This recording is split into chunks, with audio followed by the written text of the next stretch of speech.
Welcome everybody. Michael, founder and CEO over at The Leading Practice, have the great privilege of interviewing and speaking with Dr. Clay Elswick.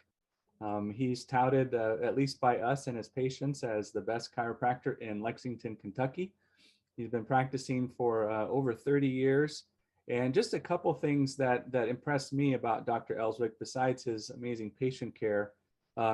He's been receiving referrals from his patients for during that time, and he has currently 350, almost 350 Google reviews with a 5-star rating, if you can believe that. So 5-star rating. So that really speaks volumes to the way that he manages his practice. And so, Dr. Elswick, thank you so much for making the time today in your busy schedule, and for allowing me to speak with you today.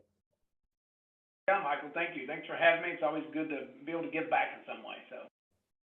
Yeah, thank you so much. So, Dr. Elswick, we'd love to know, maybe you can take us back to kind of the beginning, give us a little overview of why and how you became a chiropractor. What led you down that path? Yeah, my journey started back when I had an injury in high school when I was playing football, and a pretty significant knee injury that required surgery. And in our town, I grew up in a small town in Kentucky. The guy that took care of knee problems in those days used to be the physical therapist for the University of Nebraska football team.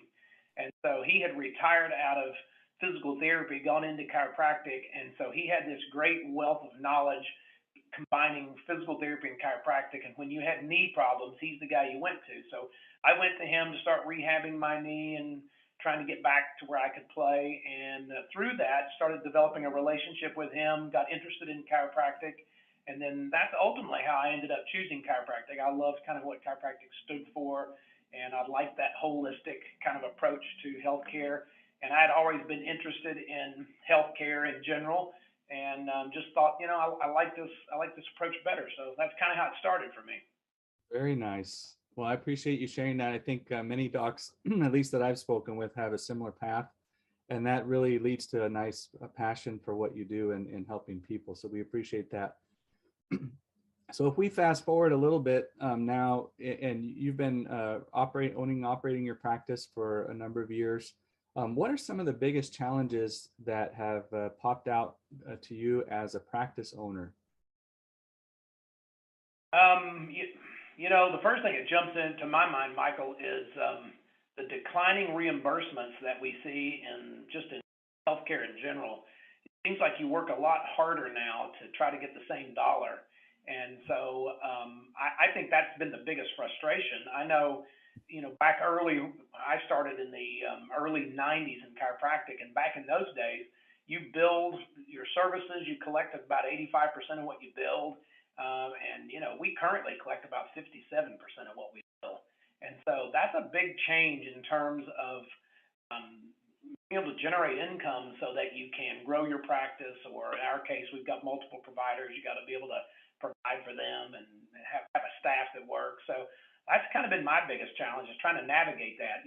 My thought was always, once you kind of got this thing rolling, it would be okay and keep going. But man, around every corner, there's something new that you have to kind of deal with. So that's been the biggest challenge, I think.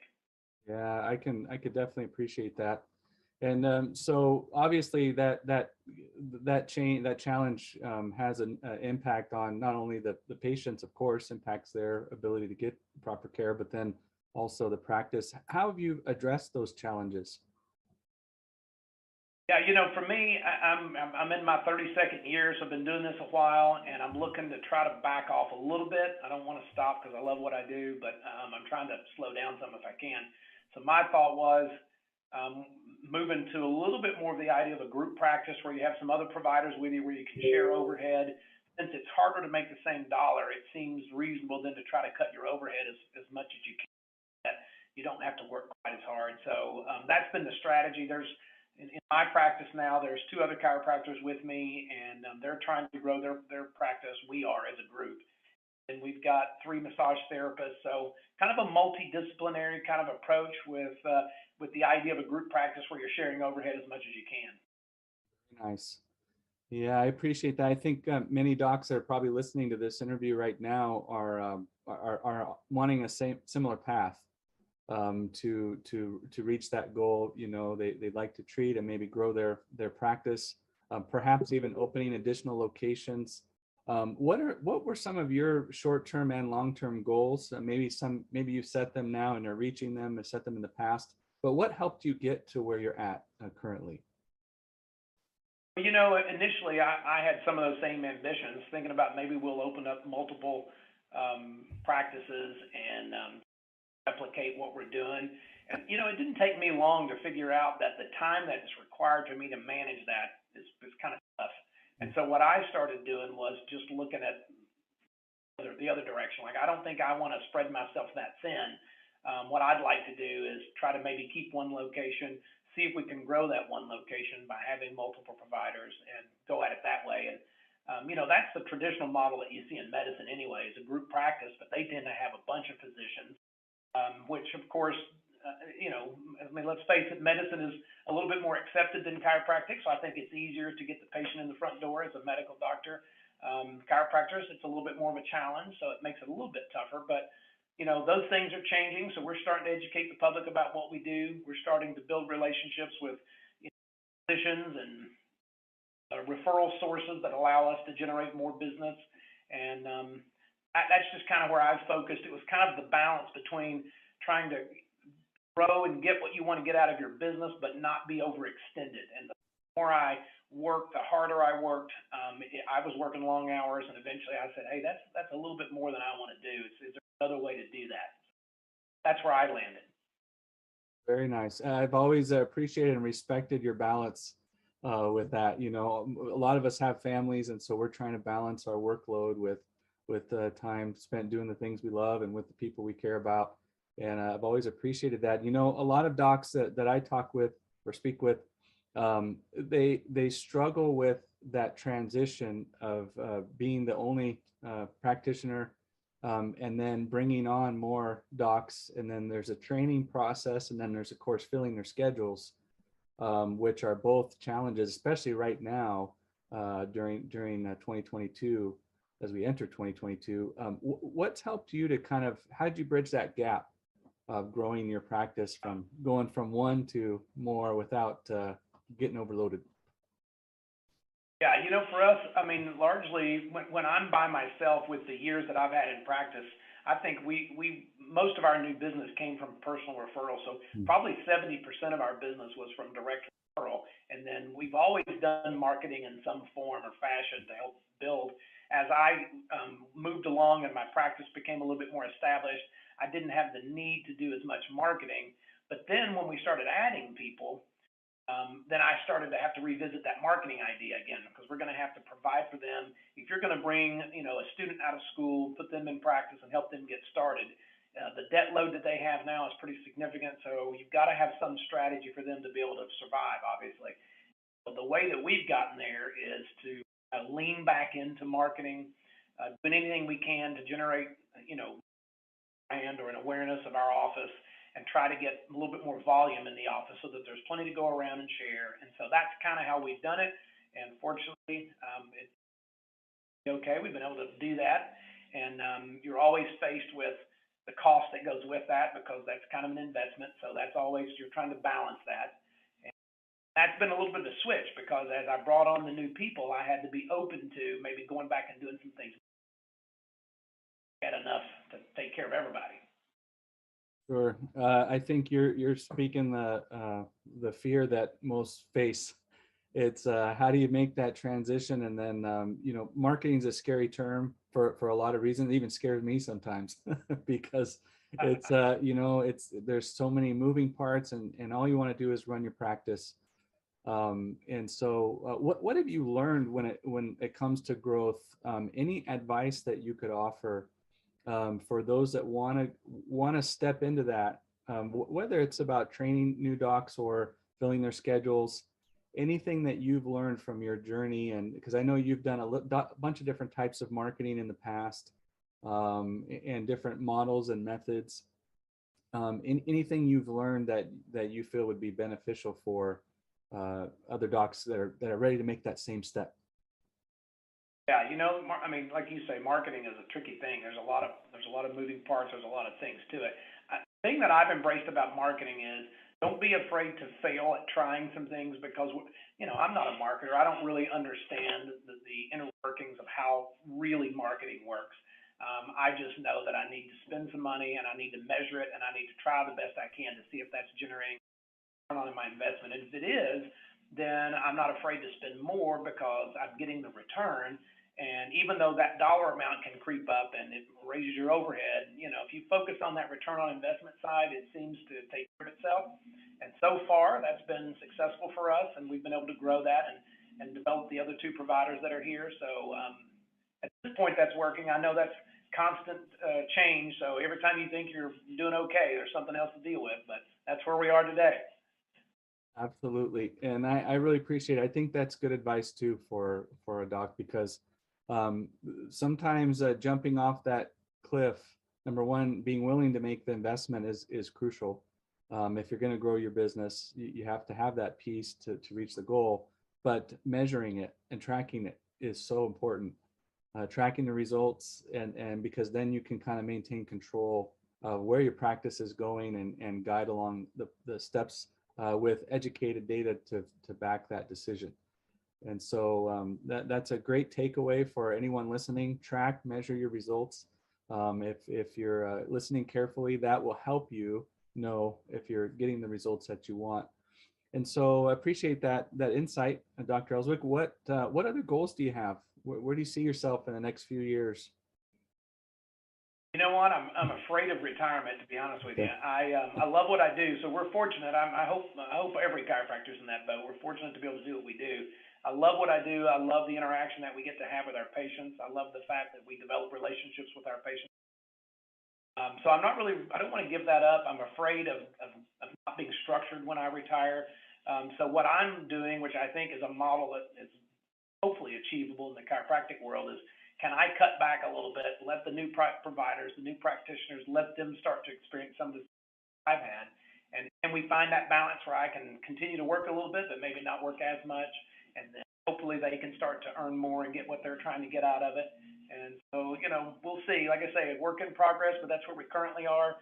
I mean, for me personally, I've been able to, I'm about 3 days a week now, 3.5, and work hard. We're busy when we're here, but it's also creating that extra time to do some of the things I want to do.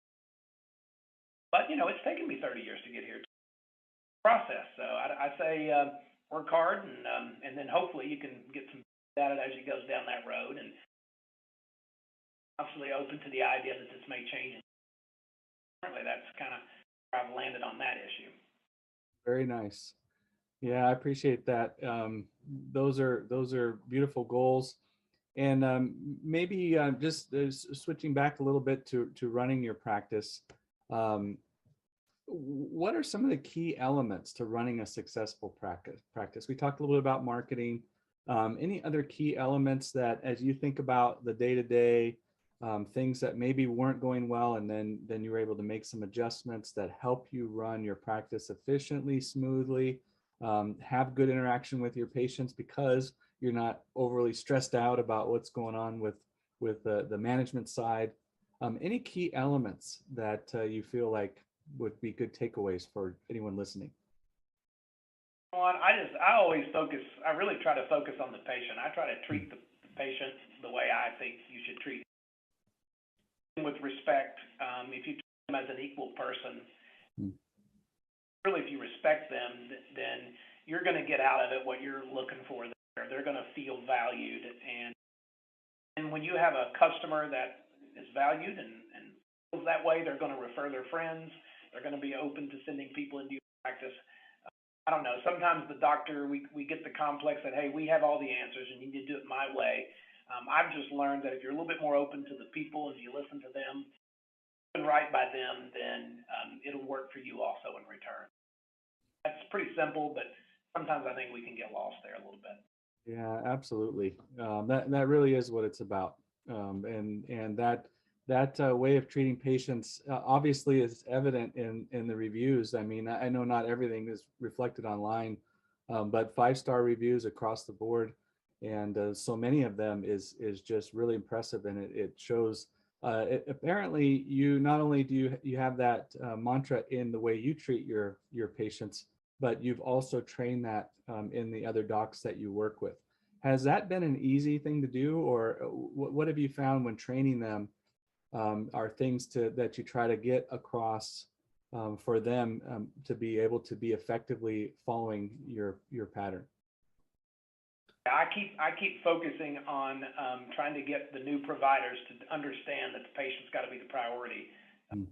And if you treat them the right way, then they're gonna give you a review that's positive because you care about their outcome. Not get lost in this doctor complex where you're the all-knowing person that happens. It just seems to work that way well for us here. I think as a new provider, you come out of school, you have this new education, you're excited about it, you're full of knowledge, you want to share that. And I think sometimes when you're in that place, it's easy to look over top the patient and dictate to the patient what they need, but you're not really hearing what they're saying. And so I just keep telling our guys, pay attention to what your patients say.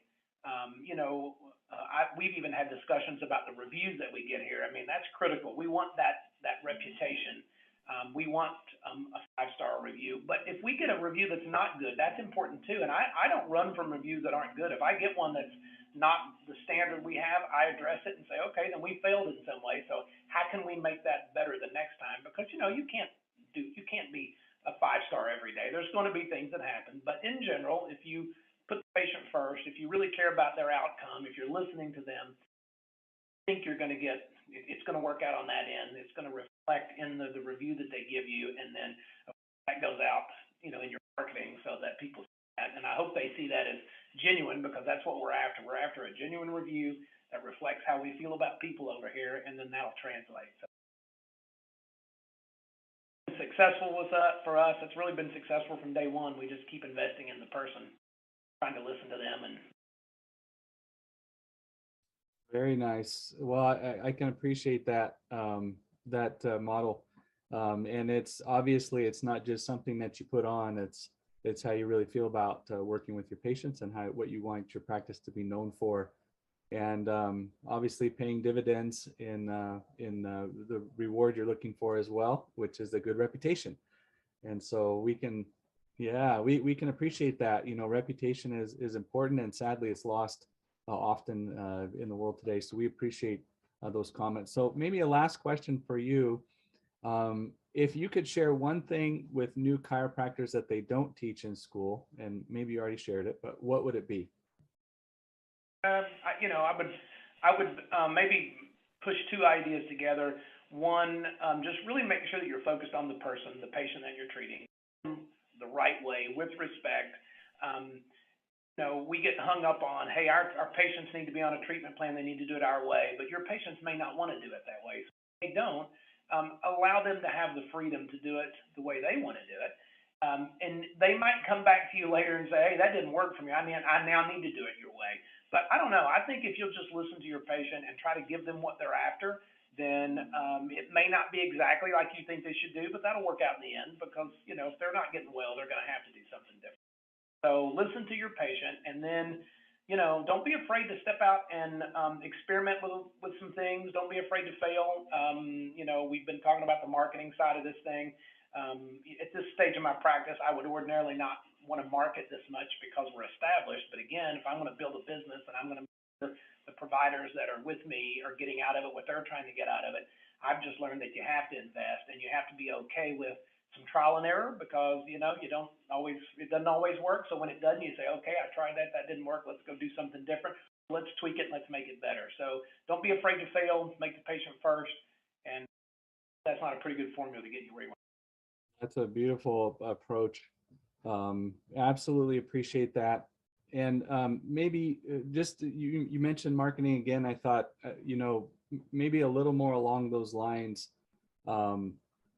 You mentioned tracking what's happening and watching it, and I think that's so important. What about for chiropractors who are looking to develop their marketing program? and they've got all these different pieces and potential people that they could work with. Maybe they're doing it in-house because they've got a limited budget. Any advice for them as far as what pieces they could focus on first, or what you found valuable in maybe making the decision to invest in marketing? How did you determine what kind of plan to put together? Just any kind of thinking process that would help them, direct them down that to where they can end up with a marketing program that's streamlined and really works for them. And they're focusing on the pieces that are important and not maybe wasting money on anything doesn't seem to be as valuable, just from your perspective. Well, so this will be a shameless plug for what you do. So let me start by saying that. But Okay. I'd say find a person that you feel like you can trust. Because again, we're in the business of marketing because we own our own businesses, but we're not marketers. So we like to think we are, but I think ultimately we're not. So find somebody that has some expertise in that area. And again, you're going to have to. Hopefully, you can find somebody that you trust. If you don't, you need to keep looking for that. I've done a lot of different things. I've had companies help me that I didn't really trust, and I even had results with some of them. But the one thing that I've really appreciated with working with you, Michael, is that I do trust what you all tell me. And that doesn't mean it's going to always be right or it's going to be seamless. It does mean that if you're trying to get me somewhere and you have the experience and the knowledge to get me there, if I can just lean into that and be okay with it, not be afraid of it, but trust somebody else who has more knowledge and experience in that area than I do, I think I can find my way. And because I'm tracking it as well as I can, I'll know if it's working or not. If it's not working, of course, out of that and do something different. If it is working, then maybe that person can help you get where you want to get. And like I say, with us now spending a little bit more on marketing than we would normally, I was very reluctant at first because I'm thinking, I'm trying to cut back. I don't know how much I want to spend if I'm trying to cut back. But I've learned if you're gonna help grow the practice for the providers that are with you, my experience so far has been you're going to have to invest in them and you're going to have to help them get there, because if they can't get there, then that's not going to help me achieve the goal I'm after. So find a person that does the marketing and, make sure you trust them and measure it as well as you can. And then hopefully you'll land where I've landed. So it's been a good experience for me so far. Thank you, Dr. Elswick. I really wasn't fishing, but I do appreciate those comments, and we've really enjoyed working with you as well, as you know. And one additional question along those lines is determining the budget. When it comes to finding someone you can trust is definitely crucial, and that takes time to even build that relationship. And it's a risk. But one of the big questions I get all the time is what should be my marketing budget? I spend X, but I've tried to spend Y, and it's all these different numbers, or they don't know how to set that budget. What helped you determine how much you wanted to spend on your marketing in order to get the return? Is there anything you could share along the lines of how you kind of arrived at that? Yeah, I think as well as you can measure what you're doing, which is a little bit harder and trickier than it, not just a one-to-one, really, but as well as you can do that. I mean, if you're bringing in more money marketing than you're spending, that return on investment is positive. So if you're getting in $2 for every dollar you spend, and strategically it would make sense that you can keep doing that because you're making more than it's costing you. So I do believe in that return on investment principle. How high can you get that? That depends on. I know there's a lot of different strategies, and one of the things done with you guys as we've worked this model is we've been able to get to a $4 return on every dollar that we've spent so far. And I remember you telling us early on that would be a goal that you would have for us. And honestly, that's kind of hard in the marketing world to get there. It's really been my experience, at least, that it's not an easy place. So far in the time that we've worked with your company, that's where we've been. And so, you can't be afraid to spend a little bit then, because it requires that to kind of get it going. It takes time.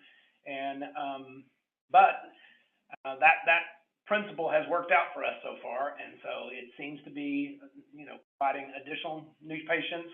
I know when I started with you, literally the month that we started, we saw increased business, and that's not what I normally experience. So much so that it made you even question, well, I don't know if that's real then, because that doesn't make sense. But honestly, it's been there. And so obviously there are some strategies that work. You have to be open to those. You got to find them. If one is not, you may have to, you know, carve it away. But when you find something that works, then I think you keep cultivating that. And again, you got to trust the people who know what to do, because when it gets down to the nitty gritty and real deep into the details, I mean, we definitely don't know what's going on there. I mean, we're certainly just trying to out. So find somebody you trust, measure it, and see.